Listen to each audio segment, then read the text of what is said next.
When you think of life in a place like Manitoba, you don't tend to think of downhill skiing.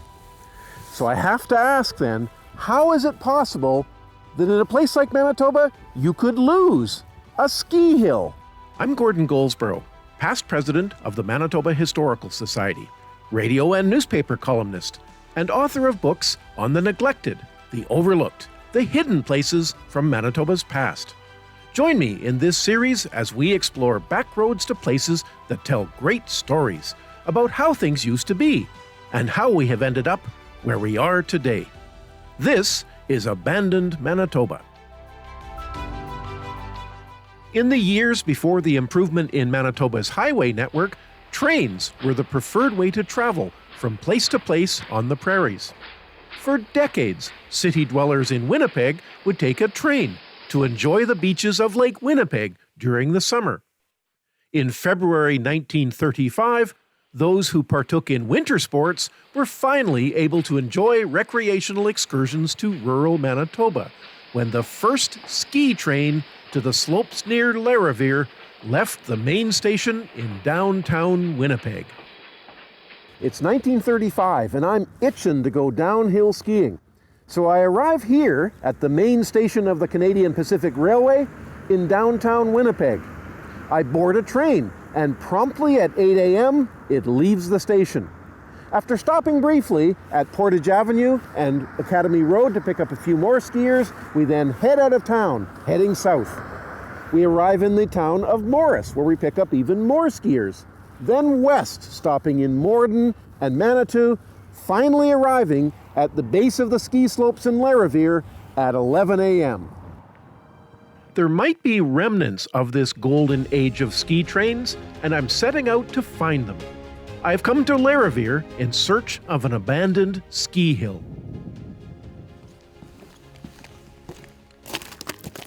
I park my car and start the trek to where I believe the ski hill is located.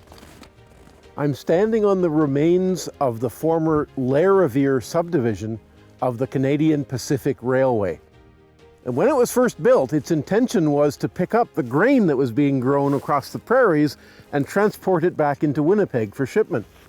But in February of 1935, everything changed because a number of people realized that it could bring skiers from Winnipeg to enjoy magnificent skiing here in the Pembina River Valley.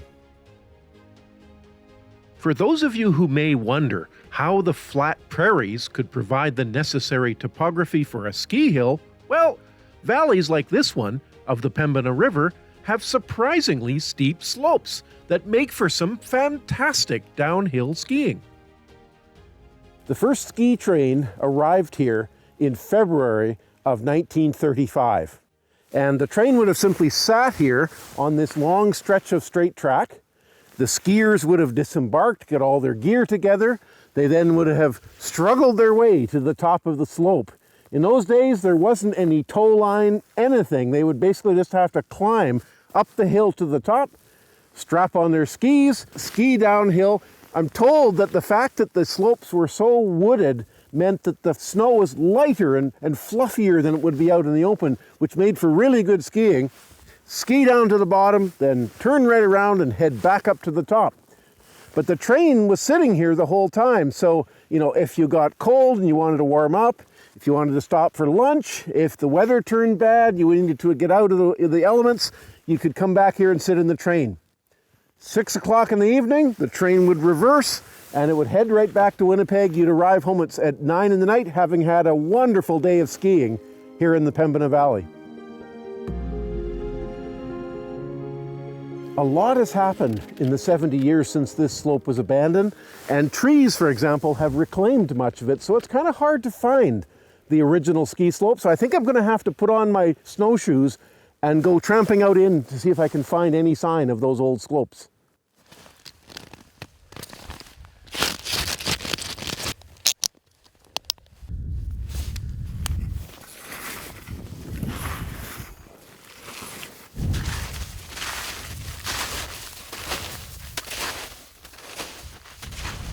The going is incredibly tough. I can see why this area makes for good skiing. The snow is deep. Luckily, I find a high ridge to follow. A game trail makes the going slightly easier, but with all the dense underbrush, easier is a very relative term.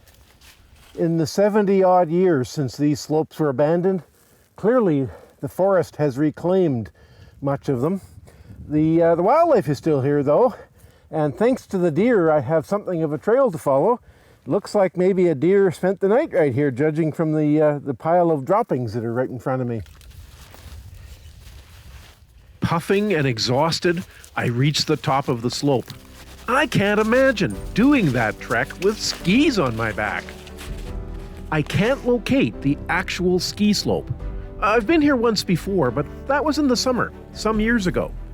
At that time, the slope itself was pretty apparent, but it may have grown in since then. Then, finally, the bush opens up, and there it is, the Riviere ski slope from nearly a century ago. Here it is. Incredible.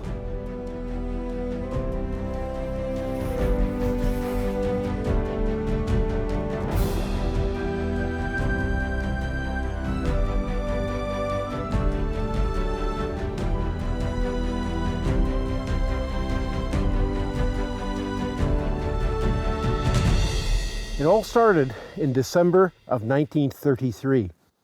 A group of intrepid Winnipeggers who were avid skiers wanted to find a place in Manitoba where they could ski downhill. So they investigated the area around Riviere. There were some nice hills on the edge of the Pembina River Valley, so they bushwhacked their way around. They found what they thought was a pretty good spot, and then they talked to the local hotel keeper, Ida Barkley. Ida agreed to bankroll the clearing of some ski trails, and so in the early part of 1934, they came back. They had a wonderful day of skiing. They thought, well, we have to bring more people. But of course, getting to Riviere in those days wasn't an easy endeavor. The highways were primitive, so they began to lobby the Canadian Pacific Railway, because the railway went right by the spot where these ski trails would be. So they lobbied the railway. The railway decided, well, we'll do it on an experimental basis. So in February of 1935, the train came and disgorged a whole bunch of avid skiers, and they had a glorious day skiing down the slopes of the Pembina Valley.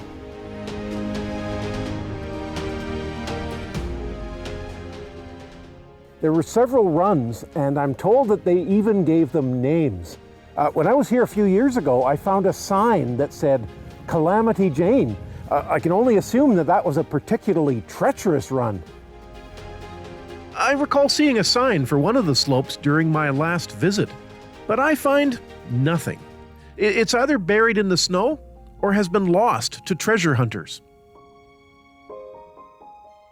I'm told that the reason they really like the snow here is that the abundance of trees meant that the snow was really light and fluffy. I mean, look at that. That's incredible. Finally, it's time to head down the slope. As I descend, I can't help thinking that I might be the first person to traverse this hill in winter in over 70 years.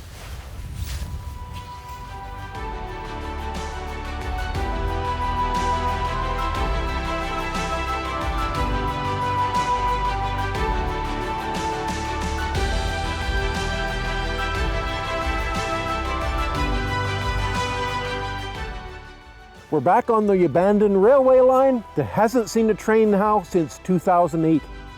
The Riviere ski trains ran every second Sunday through the winter from 1935 to 1953. By that time, the provincial highway networks were improving to the point where it was now probably easier to drive to Riviere, but they continued to come just the same. In 1959, the family that had helped to clear these slopes, the Barkleys, tried to purchase the land from the railway. The railway refused. So instead, they went over on the other side of the valley of the Pembina and established Holiday Mountain, which is still in operation today.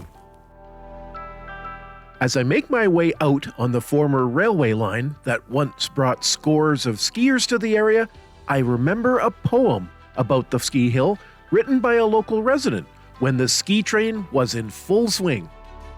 The Riviere Ski Train by Elizabeth Horn. We would count 11 coaches as it swung around the bend, filled with hundreds from the city coming here the day to spend. Scores of people went to watch them from the countryside and town, as like ants they climbed the hillside and so swiftly glided down.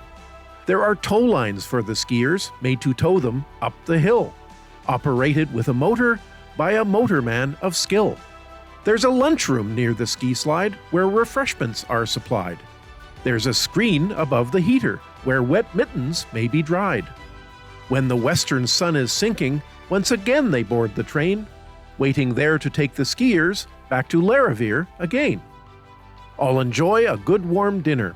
Soon they hear the whistle blow. To the train they all then hurry. Back to Winnipeg they go.